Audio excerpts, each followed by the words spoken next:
Good morning. Fostera here, logging in to talk about video games.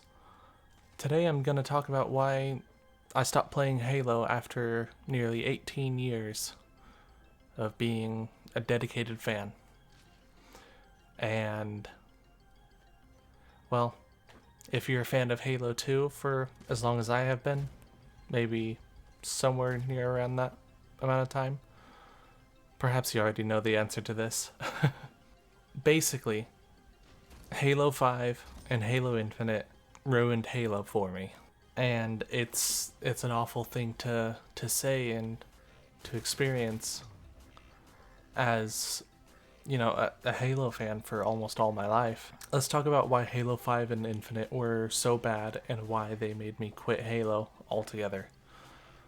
So, Halo 5 started off going off the back of Halo 4, and it completely destroyed and invalidated Halo 4's ending, Halo 4's entire story, and the gameplay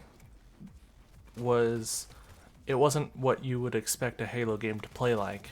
It was more like Call of Duty and Destiny would play, with the fire teams and the revive mechanics. Like, one of the things that turned me off about it was when you were playing as Master Chief and you got knocked down, you just hear Chief calling out for help, and it's just this dude, the Master Chief, who has single-handedly killed millions of Covenant, is sitting there on his butt calling for help. I don't get it, and I'm glad they got rid of that for Halo Infinite. Now, Halo 4 was pretty alright. I enjoyed it. I didn't like it too much when it came to the graphics and art style. Well, the graphics were amazing for what an Xbox 360 was doing, considering the age of the console by the time the game launched.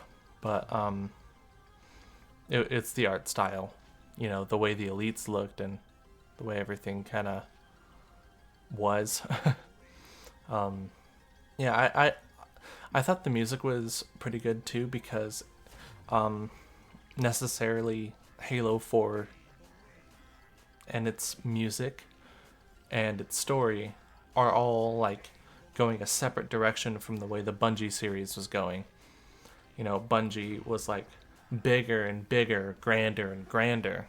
Let's go from saving a section of the galaxy to saving the entire galaxy, and then defending Earth while you're at it, because why not? You're a superhero, basically. You're a god in titanium. Halo 4 was focusing on the Chief and his humanity and his relationship with Cortana. And because of that, the music needed to change. The way they did the voicing, the lines. Like, Master Chief had more lines of dialogue in Halo 4 than he had in pretty much the rest of the Bungie games combined. But the thing that made it okay for me was that, like, I considered the conversations Chief was having with Cortana in game instead of in cutscenes was like something that was always happening during the Bungie games, but it wasn't necessary for the player to hear because it didn't matter. But this time, going into Halo 4 with its story focusing on Chief's humanity, it was necessary, so they had to put that in.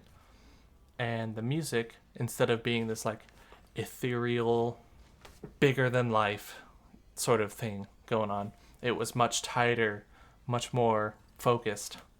And I actually really liked Halo 4. It was a decent game. Halo 5 brought Cortana back to life after Halo 4 killed her, which didn't make sense to me at all. I don't think it made sense to pretty much anybody. Water break. Halo 5 was trying way too hard to push Spartan Locke on us, and he had potential to be a really cool character, but what they did with him just... I don't like Locke. I don't like him as a character. I don't like him. It's not like Micah Bell from Red Dead Redemption 2, where it's like he's designed to be hated, and he does a really good job of being hated by pretty much everybody. But Spartan Locke is just not that. He wasn't designed to be hated. He was designed to be revered. Cause like, oh my god, this new Spartan comes in, this Oni operative comes in and beats up Master Chief. They could have made that work. They could have made that work if they put a little bit more effort into the fight and showed our boy John kicking Locke's ass. It should have been a difficult and hard fought victory, but it wasn't. Locke lands a few blows on him, cracks his helmet, and they do that slow motion wrestling, I guess, for like 5 minutes, and supposed to be super dramatic. It was boring. I don't even remember coming across that scene in my own playthrough. Like, I only see it online on YouTube, and I don't recall watching it myself when I played it on the Xbox One. Halo 5 sucked. I'll just say that. So when Halo Infinite came out, they had a lot of really good changes that they brought to the game. Like, they brought back the classic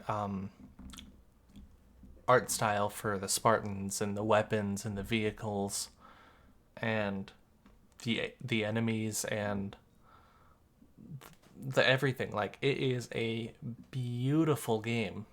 If you can afford the horsepower to play Halo Infinite at a high resolution on like high or ultra settings and just like look around for a bit, oh my god, it's a beautiful game. I still think Red Dead Redemption 2 looks better, but anyway, it's a very good looking game. Technically and artistically, it is a good looking game. I love it. The music, with Halo Infinite's story going from Halo 4 being tight and focused on Chief to Halo 5, whatever that was, to Infinite, where you're saving a portion of the galaxy from the brutes this time instead of just the Covenant and the Flood. The music had to grow in scale with it, and I think that they did a pretty good job. The campaign gameplay was really fun. It was engaging. It was pretty exciting, and given that I only played the campaign once on Heroic, I felt like it was pretty well balanced. But the entire game falls apart with multiplayer. From whatever it was, bad netcode. From bad netcode causing me to miss my shots to the customization, or rather the lack thereof, and the microtransactions, and just a lack of content. There was nothing to do in Halo Infinite's multiplayer. Once you did the battle pass, there was no progression system. Outside of that, you couldn't unlock any other armor outside of the battle pass. You couldn't do anything without the battle pass.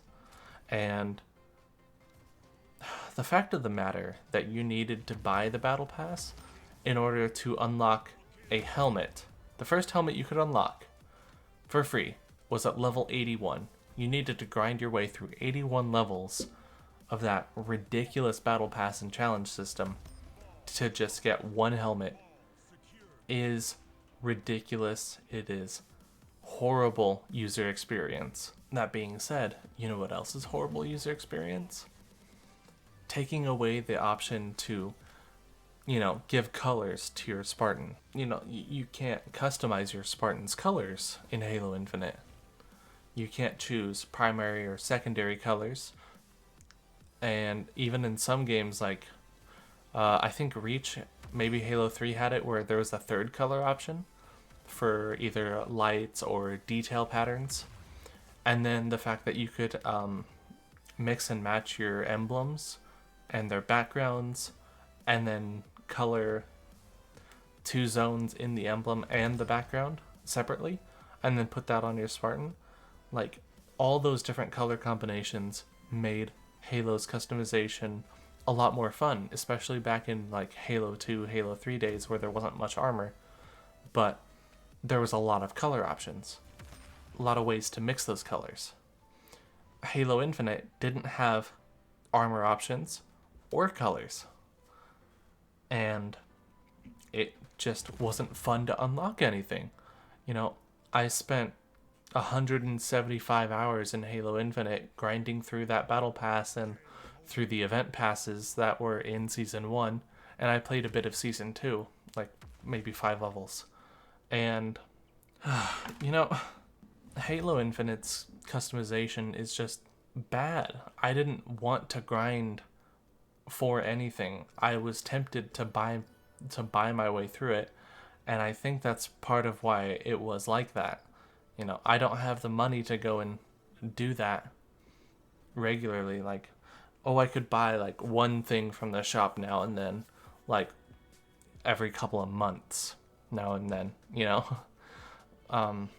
The fact that the game was designed to make you want to go and buy things from the store and to buy your way through the battle pass, it's just not friendly for your users. It's not user friendly. It's bad. And the fact of the matter is that everything was so expensive and they were focused on adding stuff to the shop, but not to the severely lacking customization options for free players, let alone for paid, you know, let alone for paid players. There just wasn't anything, it wasn't worth it to go and buy things, you know. And then the fact is that, like, Halo Infinite launched with so few game modes and maps. It was just, why? Custom games were broken. Where was Forge? Forge wasn't there. It was a staple of Halo games. 343 even knows how to do Forge. Like, Halo 4's Forge was my favorite, I think. You know, the magnet system was excellent. Like, technically, Halo 4's was my favorite. Although the variety of maps with Reach was better, in my opinion. You know, it's just things like that. And, like, how many maps did Halo Infinite launch with? Like, 6, 7? And other games launched with 15, and then had more added on later. Like, there were 3 big team battle maps and, like, 3 or 4 regular maps, smaller maps. And I don't even know what to do, you know? Like, what is there to play? There's almost nothing. You have your quick play, which is just a huge list of things. You have ranked, and you have customs. That's how it was when you started the game back in, like, the start of Season 1. And they did fix it a little bit later on. They did add a few more game modes and whatnot, but 343 or Microsoft, I don't know who was in charge of the hiring process for 343, shot themselves in the foot with how they did the contracting thing, because Halo Infinite is a duct taped together monstrosity of a video game, worse than Halo 2, because at least Halo 2 was a finished product with more features than the previous installment, and people loved it. Like, Combat Evolved, you could only change your primary color, and that was it for customization. There was a few maps, they were good. The guns were good. The vehicle combat was, it was okay. Halo 2 greatly revamped the everything about Halo's combat. You know, you had more vehicles, you had more weapons, there were more game modes, more varied maps, and they all looked better, and you could play as an elite and customize both your Spartan and elite separately. Like, that was such a cool feature. Why did 343 remove that? why there's a huge chunk of the player base that really enjoys playable elites, myself included. Like Halo 2's playable elites were my favorite to play as. Halo 3's were gorgeous, don't get me wrong, but I like the glowy bits on the arms and the legs in Halo 2. Those are just fun to look at. So the fact that Halo Infinite not only took away features from the previous game, but it got more predatory with the features that it did have, making you pay. What was the cost to get through the Battle Pass again? It was like $200 or something like that to get through Halo Infinite's Battle Pass. That's ridiculous. That shouldn't be a thing. That shouldn't be necessary. You shouldn't have to pay $200 to get through the Battle Pass. You should be able to play it and beat the challenges and, get XP and have fun with it. Even 343's own product, the Master Chief Collection, did a better job with progression, because you just played the game, and then at the end of a match, you got experience points and progress towards your challenges. If you got challenges or leveled up, then you got what was called a Spartan point, and those Spartan points can then be used to unlock any item that was on a certain page in any of the 8 season battle passes, right? Like 100 tiers per season, and you could unlock any set of 10 at a time, however you wanted to do it. Like if you wanted to focus on reach customization, you could just go all the way back to season 1 and then level up that battle pass. That's what I was doing for about 100 hours, and I have a really cool Spartan now. Things going on lately. Some news came out earlier today that 343 was looking at adding microtransactions to the Master Chief Collection to bypass the play to earn thing. To bypass the battle passes that they had built. So that way people could unlock customization options faster than if they had just played the game. And that's boring. That's lame. None of the items mean anything anymore. Like, if you saw somebody with a robot arm in Halo Reach, you know that they put in the time to earn their way up to that. If you saw somebody, wearing certain armor from any of the other battle passes, like high tier armor, you know that they put time and effort into that. But now it means nothing because you can just pay your way through it. And that's not fun for everybody else. Like, the few pieces of armor that Halo 3 had, each one meant something. So if you saw somebody, rocking a recon helmet back in the day, like, that was a serious, grab your friends and show them that this other player has the recon helmet. Like, it was special. It meant something. But I guess not in 343's games. Not in Halo 5 or Infinite. You can just pay your way through it, and there's no special difficult achievement to unlock to get that armor. You just pay or grind, and that's not very fun.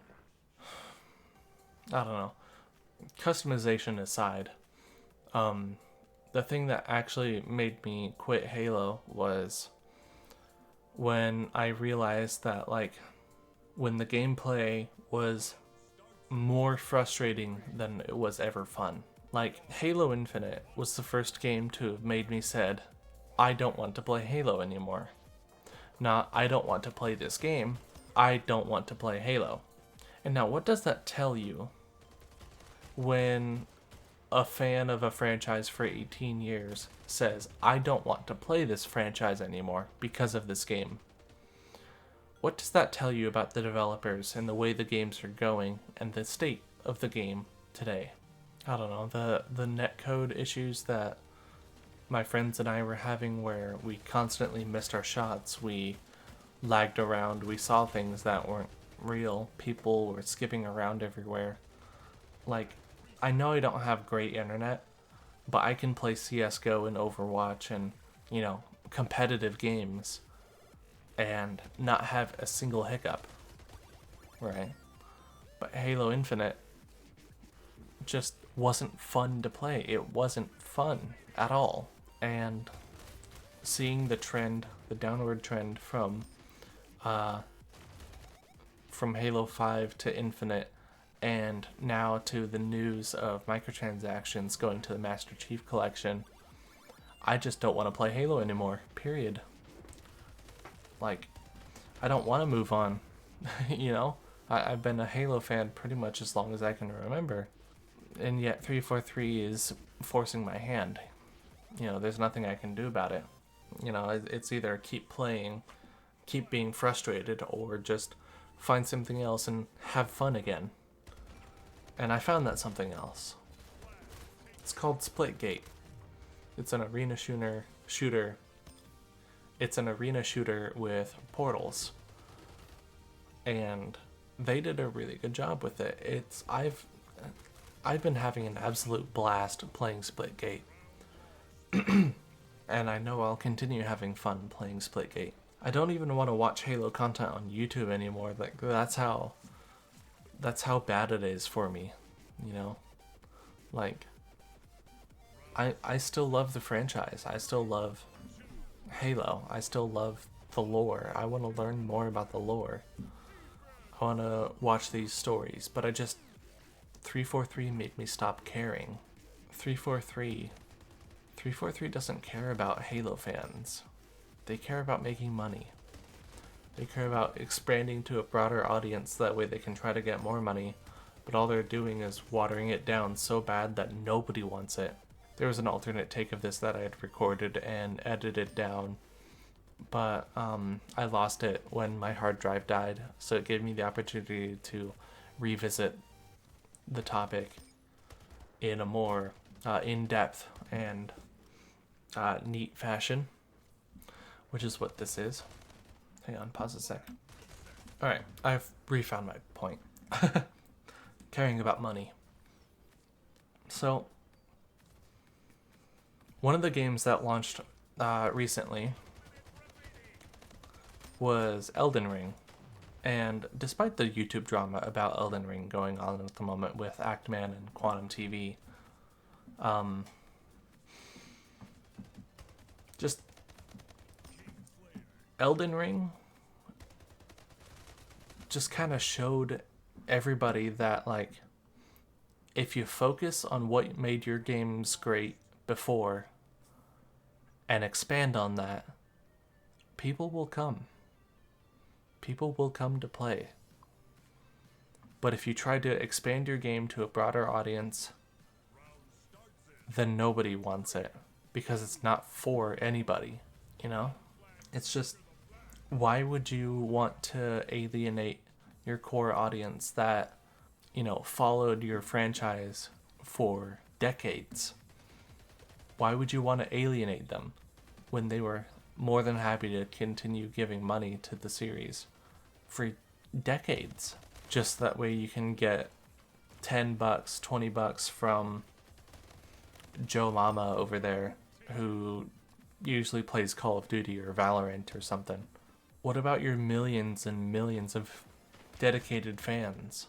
Why would you want to separate your product from the people that made it successful in the first place?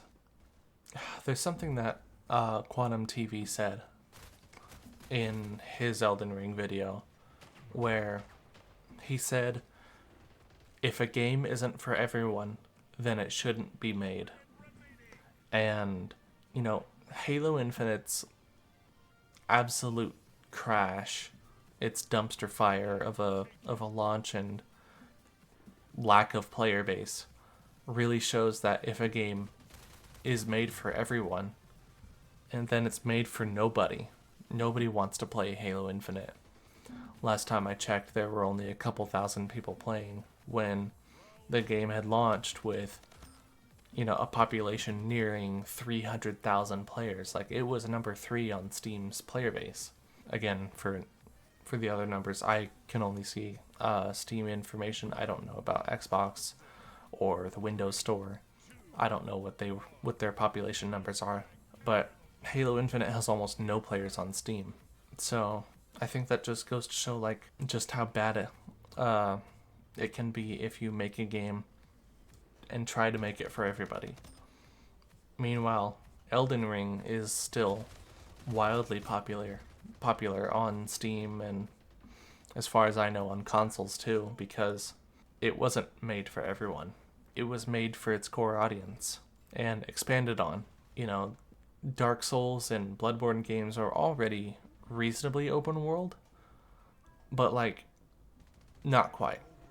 You know, they were linear but expansive. Like every destination you went had 3 other ways you could go after, you know. Like it encouraged you to go back and beat other bosses in those areas so that we could see more of the game and get different endings and such. Like Dark Souls 3, Dark Souls 2, those are the only Souls games I've played outside of Elden Ring, and they showed like focus on your gameplay, your core gameplay, and people will come. You'll have a dedicated player base who will be more than happy to give the developers money to play the game, and people will love it. People will continue to play it and cherish it and talk about it for years. I wouldn't have known about Elden Ring if it weren't for my friend introducing me to the franchise through Dark Souls 3. 6 years after Dark Souls 3 had launched. Or maybe 4 years. I don't know. At this point, it's kind of hard to remember. But a few years after the game had launched, people were still talking about it and playing it.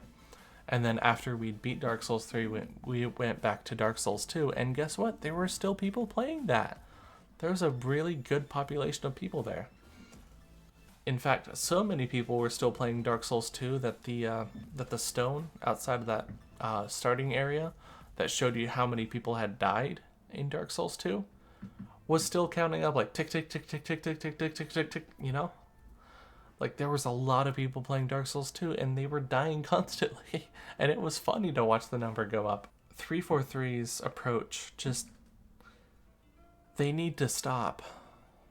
If they want to come back from this, if they want to pull a No Man's Sky and come back from darkness, then they need to get their act together, pull Halo Infinite, remake Halo Infinite, and relaunch it 2, 3, 4 years later. They need to fix the game. They need to give it content. They need to make it for the people that Halo is made for. You know, Halo fans. That's my opinion. Anyway, those are just my thoughts on the current situation with Halo and why I don't want to play Halo anymore. This is Fostera, logging out.